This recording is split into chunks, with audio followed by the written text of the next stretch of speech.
to Ancient Inventions and Achievements of China, bro. I'm Savannah LaFawn, and I will be the host of our show tonight. Let's give a warm welcome to my guests, Asia Banks, Allie Zorns, and Brianna Russell. Asia, I hear the Chinese invented something called row planting. Could you tell me more about this? Sure. Row planting allows crops to grow faster and stronger. These Chinese started to use row planting around the 6th century. They realized that as the wind travels over the rows of plants, less damage is caused. The horizontal rows have to be well drawn, made with skill, and if the lines are straight, the wind will pass through the rows gently. Very interesting. I've also heard that only one man made paper. Allie, could you fill us in on this? You bet I can. In about 104 AD, Tai Lun was the person who created paper. He created paper by taking inner bark of a mulberry tree and some bamboo fibers, then mixed the bark and bamboo fibers with water, then pounded the mixture with a wooden tool. He next poured the mixture into a flat piece of woven cloth and let the water soak through. After it dried, paper was created. Holy cannoli, that's neat. Now I hear an awful lot about the Great Wall of China, but I don't know much about it. Brianna, can you tell me a little bit more about the Great Wall of China? Yep. The Great Wall of China is one of the greatest wonders of the world. The original Great Wall was built more than 2,000 years ago to keep out invaders. The current wall was built about 500 years ago. The Great Wall winds up and down across deserts, grasslands, mountains, and plateaus, stretching approximately 8,815 kilometers, or 5,500 miles.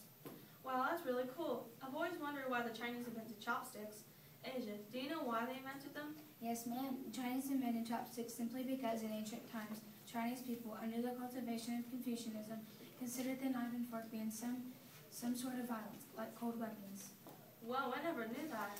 Some of my valuable china I have is made of porcelain. Allie, can you tell me some more about porcelain? Yeah, buddy.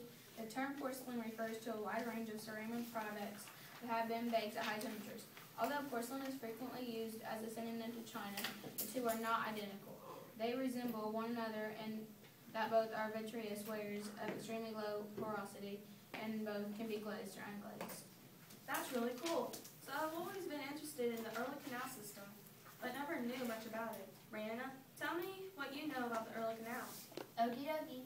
The Grand Canal in China is the longest canal or artificial river in the world. Starting at Beijing, it passes through Tianjin to the city of Hangzhou. The oldest parts of the canal date back to the 5th century. The total length of the Grand Canal is 1,104 miles. Its greatest height is reached at the mountains of Shandong at a summit of 138 feet. Wow, that's super cool. So Asia, did the Chinese really invent silk? Believe it or not, yes they did. Silk is discovered in China as one of the best materials for clothing. However, very few people know when it was discovered. It dates back in the 30th century when Huangdi was emperor. Silk's use was confined to China until the Silk Road opened at some point. During that latter half of the first millennium BCE. Nice. Allie, how did the Chinese come up with printing? The printing press was originally invented by the Chinese. Beijing was the original creator of the printing press. He was estimated to create the printing press in China around 1045 AD. The invention of the printing press did not affect China in any big way. That's cool. Brianna, I'd like to know some about the compass. Will do. Early in the spring and autumn period, Chinese people chanced upon a natural magnetite that attracted iron and pointedly fixed north. After constant improvement, the round compass came to be. It was referred to as the south pointer. The handle of the spoon points south. This compass has been scientifically tested and found to work tolerably well. That's very interesting, Brianna. I heard the Chinese have something called ancient watermill. Asia, tell me some about this. Situated in the urban city of Lanzhou City, the park of Lanzhou Ancient Mill, which is a renowned attraction and vine road, originating from Ming Dynasty. Watermills are made of wood in special round shapes and we kind of important irrigation implement in the areas of Yellow River in ancient China. Neat. Now I want to know my zodiac sign, but I don't know what the zodiac symbols are. Allie, would you tell me about them? Yes, I will. The Chinese zodiac is a scheme that relates each year to an animal it's reputed attributes according to a 12-year mathematical cycle. No one knows the exact date created as of when the zodiac was essentially during the Han Dynasty. That's amazing. Brianna, I'd like to know about herbal tea. Okay. Herbal tea is pine or pine is an Herbal tea, tine or pine, is an herbal plant or infusion and unusual. It's not made from leaves of the tea bush. It's really a fusion of combinations of hot water, fruits, leaf roots, or grains. Herbal tea has been used for nearly as long as written history extends. Awesome! Now I know that Chinese invented paper, but they also invented something called paper making. Asia, tell me about this. Okay, about 1,800 years ago, during the Eastern Han Dynasty, Kai Lung improved China's paper-making technique using bark and hemp. This then became one of the 4 great ancient inventions of China. Today, ancient paper-making has been replaced by modern means of production, but in some places in southwestern China's Guizhou province, where many people of ethnic minority groups live, this ancient technique is still practiced.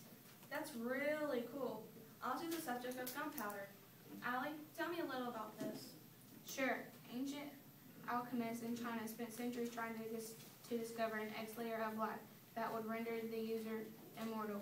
One important ingredient in many of the failed X layers was saltpeter, also known as the potassium nitrate. Coolio. Brianna, I'm clueless about calligraphy. Do you know anything about it? Indeed, I do. Chinese calligraphy is an art unique to Asian culture. Shu, Hua, Qin, and Qj are the 4 basic skills and discipline of the Chinese literati. Shu Hua is regarded as the most abstract subline of the form of Chinese culture. During the imperial era, calligraphy was used as an important criterion for the selection of executive to the imperial court. Well, that's really neat. Thank you guys for being on our show today. See you next time.